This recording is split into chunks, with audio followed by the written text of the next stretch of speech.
Hi Srikanta sir, നമസ്തേ നമസ്കാർ. അങ്ങയുടെ എല്ലാ വീഡിയോയും കാണാറുണ്ട്. എല്ലാ ജനങ്ങൾക്കും കാണാനും കേൾക്കാനും നല്ലൊരു ഇതാണ്. പടക്കത്തിൻ്റെയും വെടിക്കെട്ടിൻ്റെയൊക്കെ കാര്യങ്ങൾ പറയാൻ വേണ്ടി മീറ്റിംഗ് ഇന്ന് വീഡിയോ കാണാൻ ഇടയായി. അതായത് ഒരു സംഘം പറയുന്നുണ്ട് വേണമെന്ന്, വേറൊരു സംഘം പറയുന്നുണ്ട് വേണ്ടെന്ന്.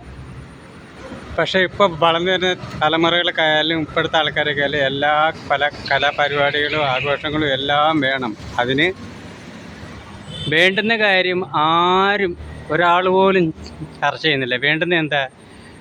വെടിക്കെട്ട് പണിയുന്ന ആ ഒരു കോടൗണ്ടുണ്ടെങ്കിൽ അതിൻ്റെ ഉള്ളിൽ നല്ല AC ആയിരിക്കണം. ഒന്നത്. അതിൻ്റെ അടുത്ത് ചുറ്റളവിന് എന്തോലും വീടുകളുണ്ടോ അല്ലെങ്കിൽ എന്താണെന്ന് ഉറപ്പ് നിയമപാലകന്മാരെ കൊണ്ട് നോക്കിച്ചിട്ട് അതും ഉറപ്പ് വരുത്തണം.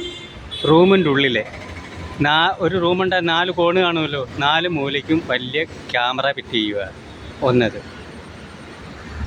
ആ ക്യാമറയുടെ കണക്ഷനെ പോലീസ് സ്റ്റേഷനിലും പിന്നെ ഇതാരാ വെടിക്കെട്ട് നടത്തുന്നത് വെച്ചാൽ അവരുടെ ഓഫീസിലും ഫിറ്റ് ചെയ്യണം.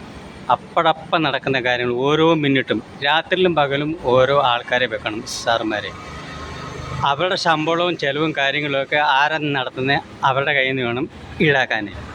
അതിൻ്റെ ഉള്ളിൽ ജോലി ചെയ്യാൻ ഇരിക്കുന്നവർ എത്ര പോലത്തെ പരിചയം ഉണ്ടായാലും അല്ലെങ്കിൽ പരിചയം ഇല്ലെങ്കിലും അവരുടെ കയ്യിൽ കയ്യറ ഉണ്ടോ, മാസ്ക് ഉണ്ടോ, ഏതെങ്കിലും സാധനങ്ങൾ പിന്നെ പരസുന്നുണ്ടോ, എത്ര മീറ്ററിൽ പിന്നെ ഈ സാധനങ്ങൾ വെക്കാൻ പാടുള്ളൂ, അതിൻ്റെ ഉള്ളിൽ ചൂടുണ്ടോ, ഇതൊക്കെ എവിടെ നിന്ന് ഇതൊക്കെ കാണണമെങ്കിലും കേൾക്കണമെങ്കിലും ആ ക്യാമറയുടെ ഉള്ളിലെ 4 വശത്ത് അതിൻ്റെ ഉള്ളിൽ ആരെങ്കിലും കയറുന്നുണ്ടോ, വീഡിയോ തീർത്തും വലിക്കുന്നവരുണ്ടോ, ഇതൊക്കെ നോക്കണം.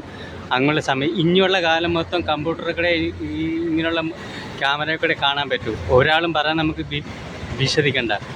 അപ്പോൾ ഇങ്ങനെയുള്ള കാര്യങ്ങൾ ആദ്യം വേണം. അപ്പം സാറുമാർക്ക് അപ്പോഴപ്പോൾ നൈറ്റും ഡേയിലും ഒരു സാറുമാർ വേണം. അപ്പോഴപ്പോഴുള്ള കാര്യങ്ങൾ പെട്ടെന്ന് മനസ്സിലാവും. എവിടുന്നാണ് സംഭവിക്കുന്നത്, എവിടുന്നാണ് നടക്കുന്നതെന്ന്. അത് തിരുവമ്പാടിയിലെ അമ്പലത്തിനടുത്ത് സ്വാമി പറയുന്ന വാസ്തവമായ കാര്യമാണ്. എന്താ, ആളൊന്നും വേണ്ടെന്ന് പറയുന്നില്ല, എപ്പോഴും കേസിന് പോകണമെന്നാണ് പറയുന്നത്. പക്ഷേ ആളൊന്നും വേണ്ടെന്ന് പറയുന്നത് ജനങ്ങളുടെ ജീവനാണ്. ജനങ്ങളുടെ ജീവന് വേണ്ടിയാണ് നിയമപാലകന്മാരോട് ചെന്ന് പറയുന്നത്. അത് നോക്കണം, അത് തെറ്റുണ്ടോ ശരിയുണ്ടോയെന്ന് ഉറപ്പ് വരുത്തണം. ആ സ്വാമിക്കൊരു സല്യൂട്ട്. ആ സ്വാമിയുടെ പക്ഷം പറയുന്ന ഒരാളില്ല. ആൾ ഓരോ മനുഷ്യൻ്റെ ജീവനാണെന്ന് നോക്കുന്നത്. അതിന് പറയുന്നത് എന്തുവാ? ആളെ ആരോ കൊണ്ടിരുത്തി പറയിപ്പിക്കുകയാണ്, ആളെ നോക്കണമെന്ന്.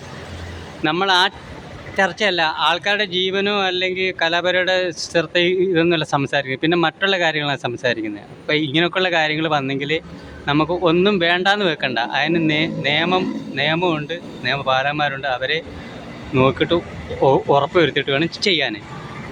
അത് കമ്പപ്പര എത്ര ഡിസ്റ്റൻസിലാണ്, ഏത് ഭാഗത്ത് അവരുടെ വീടും കാര്യങ്ങളൊന്നും, ഇതൊക്കെ നിയമപാലകന്മാരെ കൊണ്ട് ഉറപ്പ് വരുത്തിയിട്ട് വേണം ചെയ്യാൻ. ആ ശ്രീകണ്ഠ സാർ, നമസ്തേ നമസ്കാരം.